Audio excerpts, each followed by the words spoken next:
Oi pessoal, tudo bem com vocês? Sejam bem-vindos de volta ao canal. Eu já peço desculpas porque tá chovendo, então se aparecer algum ruído aqui na gravação, vocês me perdoam, eu não consigo ainda controlar o clima, né? São Pedro, vai devagar aí que a gente precisa gravar, temporal hoje não dá, né? Gente, eu pensei muito se eu ia mesmo falar sobre esse caso, se eu ia mesmo gravar esse vídeo. Eu já estava pesquisando sobre isso há um tempo, desde que começou o burburinho sobre o arquipélago de Marajó. Eu falei sobre isso lá no meu Instagram e é um assunto controverso, né? Teve muita gente lá brigando nos comentários. Eu ainda nem parei para ler todos os comentários do vídeo que eu publiquei no Instagram, porque as pessoas estão discutindo muito e eu não gosto quando isso acontece, sabe? Eu acho que a gente tem que sempre tratar o próximo com respeito. Podemos mostrar o nosso ponto de vista sem ofender o coleguinha, sabe? Eu acho que é isso que a gente precisa, dialogar mais com respeito. Bom, eu já vou contar para vocês tudo sobre esse caso, mas antes eu peço encarecidamente que se você ainda não é inscrito nesse canal, se inscreva e ativa o sininho para não perder as notificações, porque assim todas as vezes que eu publicar um vídeo novo, o YouTube te avisa e você corre aqui para assistir comigo. Eu te peço também que deixe o seu like logo no começo desse vídeo, porque recentemente o YouTube mudou as suas métricas e quando a pessoa não interage com o vídeo, não deixa o like, não deixa um comentário, ele vai lá e tira a inscrição. Muitos de vocês estão me reclamando isso, falando: Bruno, eu era inscrito no seu canal, inscrita no seu canal e não tô mais recebendo vídeos. Aí eu fui ver, o YouTube tinha me desinscrevido. Isso acontece por isso, pessoal. Tem que sempre estar interagindo com os vídeos para o YouTube notificar vocês e também para sua inscrição não cair, tá? Então deixa o like, deixa um comentário, se inscreve se ainda não é inscrito. E agora sim, gente, vamos ao que interessa e bora pro caso de hoje.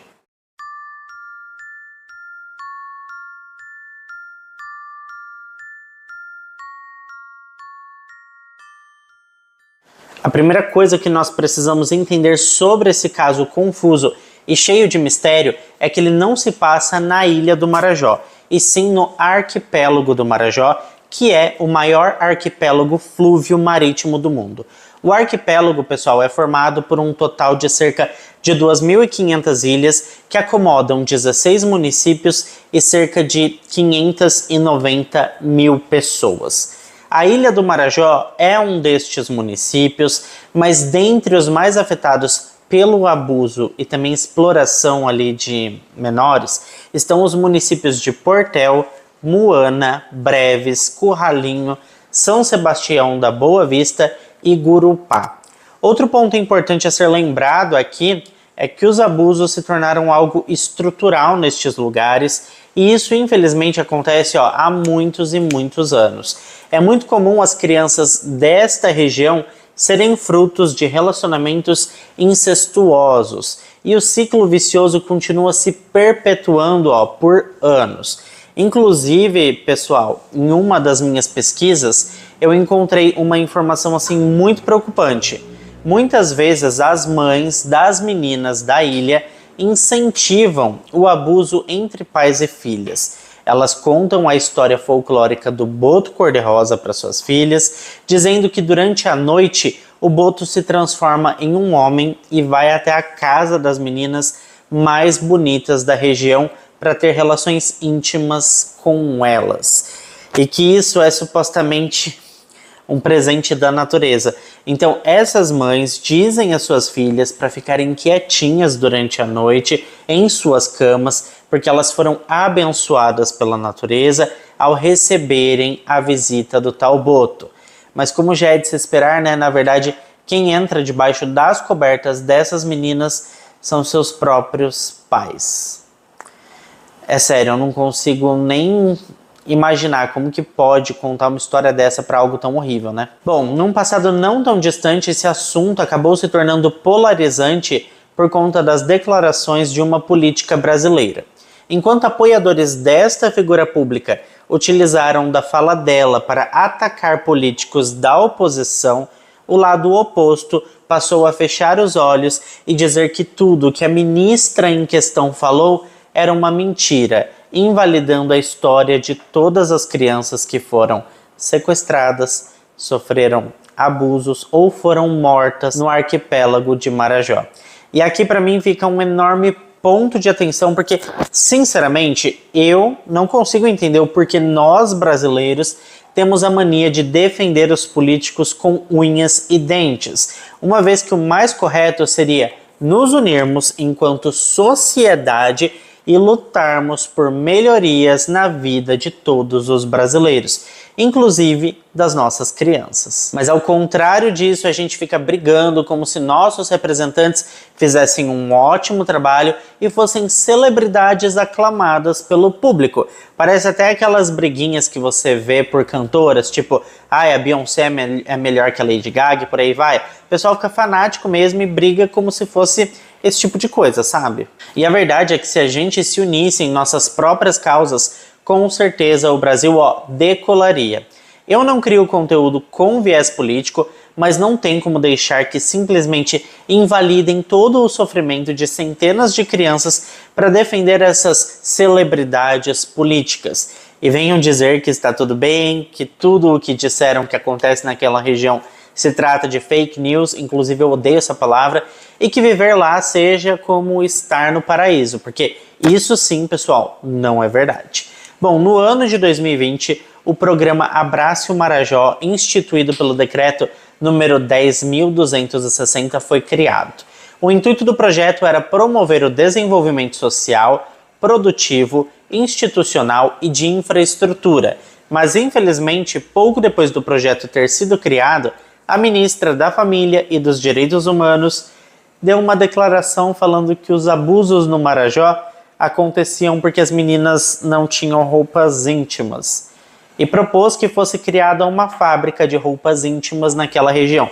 E essa declaração foi assim uma tragédia para o projeto, porque infelizmente muitas pessoas começaram a linkar essa fala da ministra com o projeto Abrace o Marajó. E embora não tivesse nada a ver uma coisa com a outra, essas declarações colocaram em total descredibilidade o projeto. Inclusive, caso você entre no Diário Oficial e leia todo o projeto e o que se trata de fato, vai rapidamente perceber que a fala da ministra não era um resumo do projeto, mas sim apenas uma coisa que ela achava que seria interessante fazer naquela região, mas não tinha nada a ver com o projeto. E é por isso que eu disse que uma coisa não tem nada a ver com a outra, né? A gente tem que saber distinguir o joio do trigo, não tem como. Mas o estrago já estava feito, né, gente? Mais uma vez, por viés político, as pessoas começaram a brigar e criar inúmeras acusações infundadas e trocas de dissabores, ao invés de resolver o que realmente importava. Mas por fim, em setembro de 2023, o atual governo brasileiro descontinuou o projeto Abrace o Marajó. Pausa rápida que eu tive que correr pegar o doguinho que estava lá na chuva. Não posso deixar ele ficar se molhando, porque senão depois dá fungo no pelo dele. Aí ele babou tudo em mim, tô todo molhado, mas enfim, vamos continuar aqui. Então, gente, aí o programa Abrace o Marajó, ele foi revogado pelo governo atual e foi criado um programa novo que levou o nome de Cidadania Marajó. Mesmo assim, parece que nada de efetivo tem sido feito nessa região, porque tudo continua como está, né? A primeira denúncia documentada que eu encontrei sobre os abusos que acontecem na ilha foi do ano de 2000. De lá para cá existem assim várias reportagens que falam sobre o assunto. Basicamente todos os anos este assunto aparece na mídia e logo na sequência desaparece como se fosse uma grande cortina de fumaça. Parece mesmo que existe uma força muito maior, uma força misteriosa que não quer que esse assunto seja levado a sério. Existe uma barreira muito, mas muito grande. Tem até um ditado popular que diz que o que acontece em Vegas fica em Vegas. Então, parece que para muitas autoridades brasileiras é mais ou menos assim. O que acontece no Marajó fica no Marajó. Mas nada é tão escondido que não possa ser revelado, não é mesmo? E mais uma vez esse assunto voltou com toda a força, ressurgindo das lamas do crime e de toda a impunidade. E dessa vez foi porque a cantora Aimee Rocha retratou esse assunto em sua música intitulada Evangelho de Fariseus. A música viralizou nas redes sociais e foi a partir daí que o Brasil voltou os seus olhos para o arquipélago mais uma vez. No trecho da música que fala sobre o assunto em questão, a cantora diz que, enquanto isso no Marajó, o João desapareceu esperando os ceifeiros da grande seara, fazendo menção ao tráfico de crianças livre e aberto que acontece naquela região. O índice de desenvolvimento humano da região é o menor do Brasil, as pessoas naquela região sentem fome e isso cria um outro problema, porque as crianças são incentivadas por suas famílias a irem de canoa até as embarcações maiores que circulam nos fluviais para vender comidas típicas da região, como o açaí e a farinha de mandioca. Mas, quando entram nestas embarcações, as crianças acabam vendendo a sua inocência, e por valores muito, mas muito irrisórios mesmo, como R$2 ou R$3, ou às vezes por 1 litro de diesel para abastecer o motor das suas canoas. Eu não posso deixar de dizer para vocês que o pior de tudo para mim são esses homens horríveis que têm a coragem de se aproveitar da vulnerabilidade dessas crianças, da fome que elas sentem, do medo e da insegurança, para satisfazer os seus desejos mais obscuros. Isso é absolutamente nojento, cruel e desumano. E por falar nos casos que chegaram até as grandes mídias, um dos casos que mais repercutiu recentemente é o da menina Elisa Ladeira Rodrigues, que tem apenas 2 anos de idade. A mãe da menina, uma mulher de 22 anos chamada Rafaela, explicou que no dia 16 de setembro de 2023, enquanto ela esfriava a papinha da sua filha, a garotinha simplesmente desapareceu. Elas estavam dentro de casa e em 1 segundo de distração, a pequena Elisa sumiu em um piscar de olhos. 2 dias após o início das buscas pela Elisa, 2 homens foram presos, suspeitos de estarem envolvidos no desaparecimento da bebê, sendo que um deles foi liberado após prestar o seu depoimento. No dia 21 de setembro de 2023, ou seja, 5 dias após o desaparecimento da Elisa, o principal suspeito do caso, um homem chamado Renan, fugiu durante uma reconstituição realizada em uma área de mata na comunidade do Zinco, em Anajás, no arquipélago de Marajó. 4 dias depois ele foi encontrado, se entregou para a polícia e ele estava passando muito mal. Poucas horas depois de se entregar, ele morreu na central de triagem de Marambaia, em Belém. O que, assim, foi uma morte bem estranha e aparentemente parece que foi uma queima de arquivo, tá?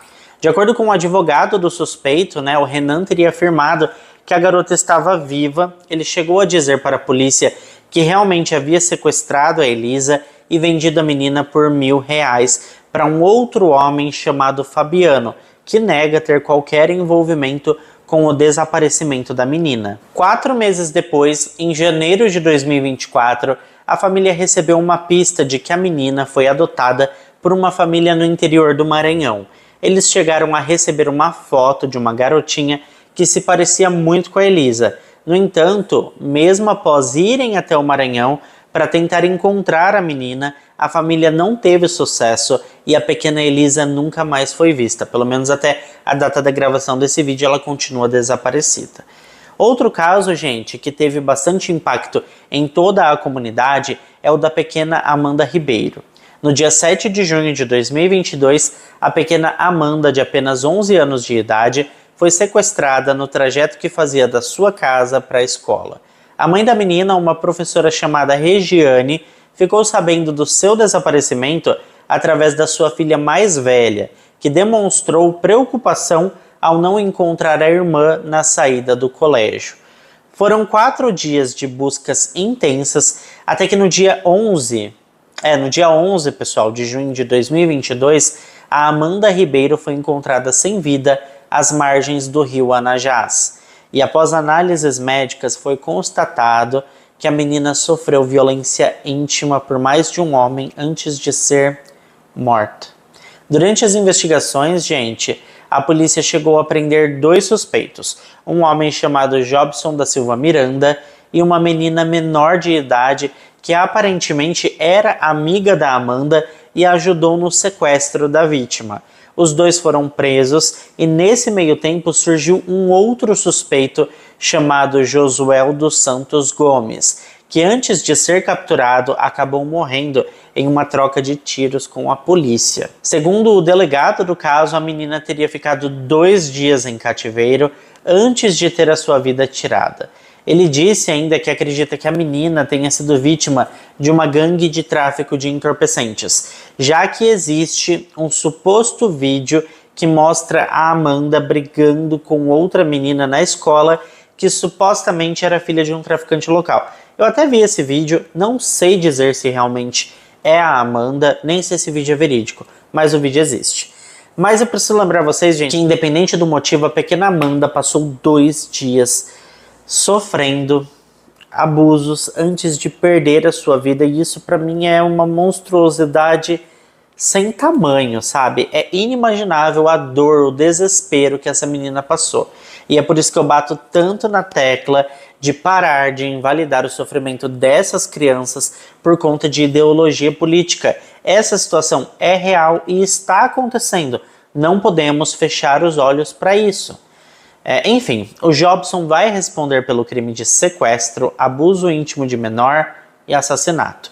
No entanto, eu não encontrei informações sobre o julgamento. Como o caso aconteceu há 2 anos, eu acredito que já tenha algum andamento nesse processo, mas infelizmente esse caso segue em segredo de justiça. Isso acontece muito aqui no Brasil, né? Os casos um pouco mais midiáticos, assim, mais cruéis, entram em segredo de justiça e ninguém tem informação nenhuma para falar. Além desses 2 casos, gente, existem muitos outros que aconteceram no arquipélago, existem depoimentos, histórias e vários fatos que demonstram a gravidade dessa situação.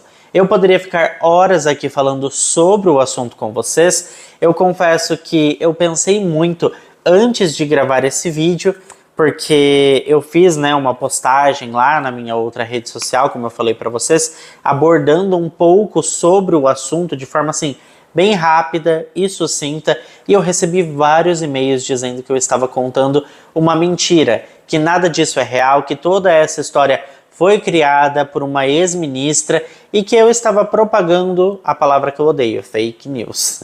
Juro que eu não consigo, gente, entender essas pessoas. Contra fatos não há argumentos. E me desculpem, mas eu não invalidarei o sofrimento destas crianças independente de qualquer ideologia política. E para concluirmos assim esse caso, eu quero trazer uma reflexão. Na verdade, é um questionamento, sabe? Quando é que os políticos, as autoridades policiais locais e federais tomarão uma atitude para resolver todos estes problemas? Eu vi essa semana, na minha outra rede social, um representante do governo brasileiro falando sobre e dizendo que aquela região é muito carente e que campanhas estão em desenvolvimento. Mas é preciso lembrar que só no ano de 2023, pouco mais de 57 bilhões de reais foram destinados ao governo do Pará. E a pergunta é, para onde foi todo esse dinheiro? Anualmente, os estados do Norte e Nordeste recebem muito, mas muito recurso mesmo do governo federal. Mas os problemas das cidades continuam os mesmos há vários e vários anos. E mais uma pergunta, por que é que as pessoas têm tanto medo de falar sobre esse assunto? Por que é que nenhuma autoridade faz nada de efetivo além de dizer que está tudo bem e que estão cuidando de tudo, enquanto na verdade nada é feito? E antes que qualquer um de vocês, sei lá, venha dizer ele é de direita, ele é de esquerda, ele é petista, é bolsonarista, é brutuísta, sei lá do que duísta, eu não sou nada disso, gente, sabe? Eu sou um cidadão brasileiro que ama o seu país e que quer o melhor para ele. Eu não tenho um político de estimação e nunca vou ter, sabe? As minhas ideias são muito divergentes de tudo que acontece nesse país. Eu acho que a gente precisava de uma mudança geral, mas essa é a minha opinião. Como eu falei para vocês, eu não discuto sobre isso. Mas é isso, eu quis trazer esse vídeo para vocês e não tinha como contar esse caso sem abordar um pouquinho da nossa política, né? Eu espero que vocês me perdoem aí se vocês ficaram chateados com alguma fala minha. Eu quero lembrar que eu amo vocês. Vocês são meus inscritos há muito tempo e ó, fazem parte do meu coração. Um beijo para todos vocês. Muito obrigado a quem ficou até aqui comigo. Se ficou até aqui, não esquece de deixar o seu like, que ajuda muito na divulgação do canal. Eu fico por aqui e até o próximo vídeo.